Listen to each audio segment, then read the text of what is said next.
For the heater, you can cycle through just a fan that will blow air. You can set the cool, which means the AC will run, AC high and low. You need to be plugged into city power in order for the AC to run. You can set it to auto. And then there's heat, okay? With the heat, that will run on just the batteries. It doesn't need city power. Here's the control panels. If you're camping in very cold conditions, you can actually heat up the underbelly of the RV so that you don't get any freezing in the lines. Moreover, when the heat is on, it does blow some heat into the lower portion of the RV to keep the pipes warm.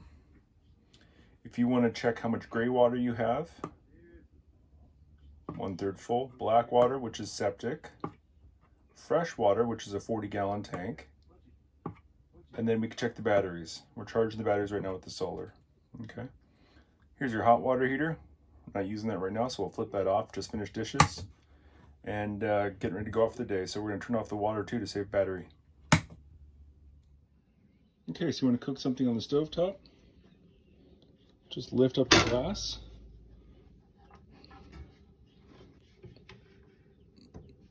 Okay. You pick which burner you want to do. I'm going to pick the front one. Then you rotate the sparker counterclockwise, and it will go. You can rotate that sparker as many times as you want, counterclockwise. To work the oven, you turn it from off to this flame setting, and you hold that in. Okay, I'm going to hold it in with my one hand. Okay, and then you go over to the sparker. Oh, I was twisting the wrong way. You took it counterclockwise. Okay, and then when you come down, you can actually see a little blue flame back there that wasn't there before. I'll turn it off. Okay, you can see it's off. Now I'll turn that back on. I'll set the sparker. Little blue flame. And then you just pick your desired temperature. And the oven works. So here you have the main panel where you can control all the lights, the slide out, and the outdoor awning. Here's the solar right now. The panel is making 2.5, 2.6 watts in the late morning sunlight. Then here is the media center. Okay, you turn it on by pushing this button. Okay, you can go to Bluetooth here and link your phone. The passcode is 0000. That's 4 zeros. You can pick source, which will allow you to do audio jack in, HDMI in, or USB in. Okay, you can switch between the zones. So I have zone 1 off, which is inside. Now I have zone 1 on, which is inside. Zone 2, which is outside, is off. Okay, now I have it off. So I'm just playing music only inside, not outside, so you can control that. And if you want to get real fancy, you can actually even make phone calls with this thing, supposedly. You can see here that the battery is charging right now from the 80-watt solar panel. Right now it's generating about 2.6 amps. Okay, the battery is below half full. And for optimal battery life, we'd like to maintain that battery at least at half full or above. So we're really avoiding using stuff. So I'm going to turn off these extra unnecessary things to save power. And then I'm going to check the battery here too, because at nighttime the solar won't tell you the battery level. So you can come here. You can see this one actually says it's above half full. So that's happy. That's better for battery life, because the battery does best if it's maintained between 50 to 100% charge. I'm sitting here doing dishes, and you can hear the pump is going and it's not stopping even though it's off. That's because my fresh water is empty. Turn that pump off. You pull in that blue tab right there.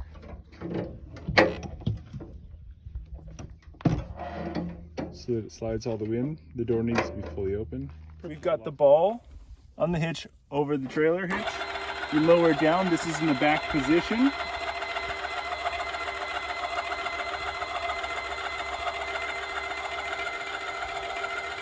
Yeah, it looks like it's still... So that's... I can see it's still too far back. too, so it just needs to So be... we need to, okay, so they're attached now. This slides forward into the full position and we'll lock that later. Okay, now for the sway bar, okay?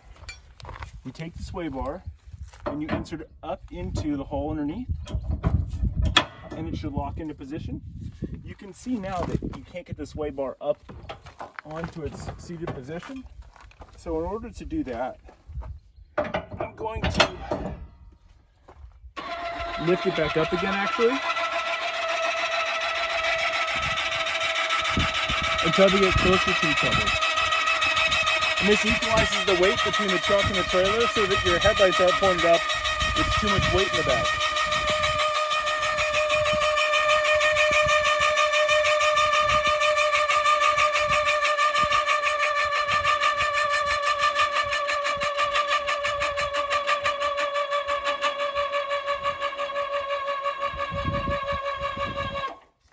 Okay, so you take this bar here, This is complicated. you hook in here, and you slide it on, and that's that. You put the L pin in, covering the sway bar. There we go, good and safe. Do you really need to...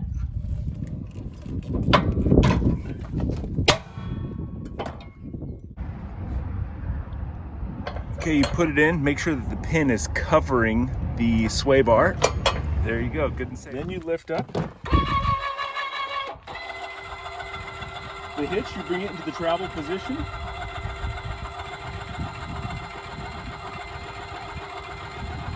And the nice thing about this weight equalizer is there's not so much weight on the back of the car now. It actually more evenly distributes across the car. So your headlights aren't pointed up and you have better contact with your steering wheel, so you have better control of your steering. To make this a little faster, you can shorten it.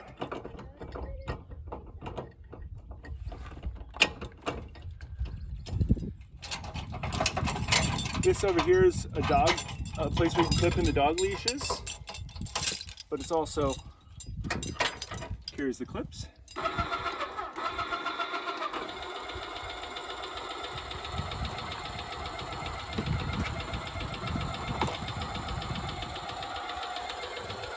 Plug in your 7-way plug.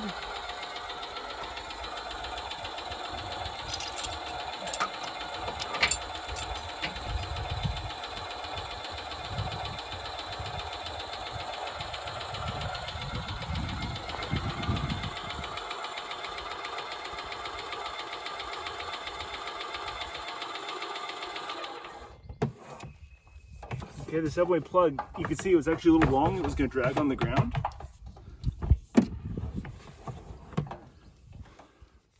And then